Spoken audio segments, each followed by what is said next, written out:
I could do a fun walking in. Hello. Hello. All right. Should we do like a name introduction too? Sure. Hello. My name is Mallory, and I have been, I guess, professionally or taking it more seriously painting for the past year. And so tell us the title and the theme of this one. So the title of this painting is called Still Blooming Amongst Chaos. So with this painting, I actually just created a huge mess first. So it looked nothing like this at first. And I did some writing on it and just had fun. My daughter actually helped me paint on it too. So there's little marks of her. And I basically started testing a red color and I really, really liked it. And so I just kept going with that. And I was trying to stay very loose with this painting. So I ended up adding some rollers in there too. And then it just became this chaotic mess, and that's how I was feeling in my life at the time, so it felt very suiting. And then I wanted it to have some sort of beauty represented in it as well. What material did you use? So this is kind of a mixed media piece. I've got some acrylic paint underneath here. I used some rollers, and I have some tissue paper.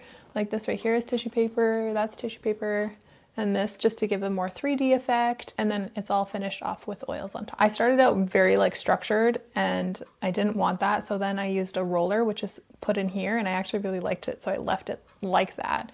So yeah, just using different techniques with a roller, using different materials to do some of the 3D effects, and then with the oils I used the warm and cool techniques of pushing things in the back and then bringing other things forward with the warms.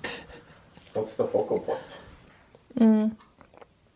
I feel like the first thing that's going to probably draw the attention is this right here.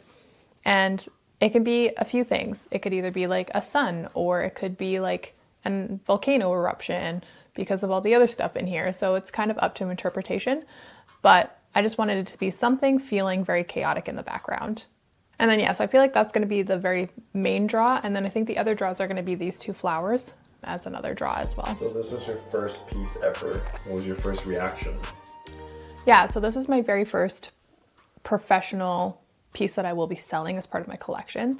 So it's got a special meaning because it's the very first thing that I felt very accomplished. It's the first one that I actually did on a thick canvas for this collection.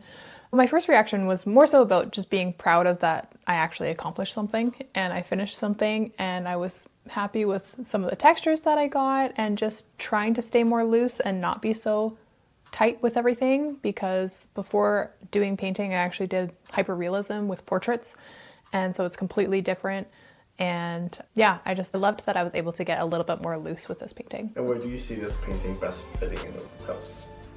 I think it would be a great place like a hallway or somewhere that you pass by very frequently, just because of the length. I think the length goes really well against a long wall, for one, and second of all, I think it's something that is a constant reminder of feeling like maybe you're in a chaotic spot in your life right now, but just knowing that there's going to be something beautiful on the other side of that chaos. So that's kind of the whole meaning behind this. This is the title of the painting, is you're still blooming, you're still growing, you're still changing, even though your life can feel so chaotic. What were your main sources of inspiration for this one?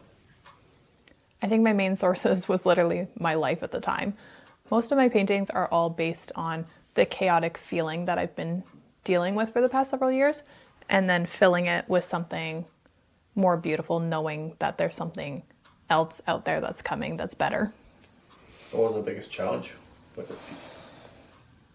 The biggest challenge with this piece, I would say, was letting loose and letting go of perfectionism, because as I started doing the blending at the top there, I had to stop myself and I had to grab out the roller, because I was like, I need to stop this immediately, because I was going back to my typical safety net of doing realistic aspects. And so, yeah, I think just trying to remember to let go of perfectionism. Yeah, what's the blue fog or smoke? So for one, to be completely honest, is I just wanted something that wasn't realistic in there. So it was part of letting go and just adding something completely out of the norm. The other aspect was, since the background could be anything, if it was a volcano, then there would be smoke kind of rising up. And I did it in a blue because it was good contrast for the painting, for one, and for two, it was kind of like a way of adding some, like a fresh start into a new beginning, because blue to me represents like fresh and washing away like all of that kind of stuff. So it's more about just a fresh start is coming. But yeah, I think like my favorite part of the painting is probably like the blue, and like honestly my blue signature. I love the blue signature. I love this aspect of blue. This is cold wax medium, so it kind of like has a bit of a texture to it. And then I love the smoke as well. And I just think like it really unifies the whole piece and brings like a nice pop of color. And yeah, I love that about it. Did you have fun painting this? Yeah, I did. I feel like after I was done this painting, I ran to my husband and was like, look it, it's all done. Nice. Something to be proud of, even though I know that I'm going to progress and get better in the future, obviously. But yeah, I am proud of this piece for sure. What will you remember about this? I think the biggest lesson I learned from this and what I'll take going forward is that even though I can do photorealistic anything, this is just a good reminder that I can choose not to do that, and I can do more of abstract stuff, like, you know, flowers that aren't as in focus and flowers that aren't like super realistic. I think overall I just will always remember that this is the piece that set me apart from being a perfectionist and being more free with my paintings. If this art can talk, what do you say? Buy me. Buy me.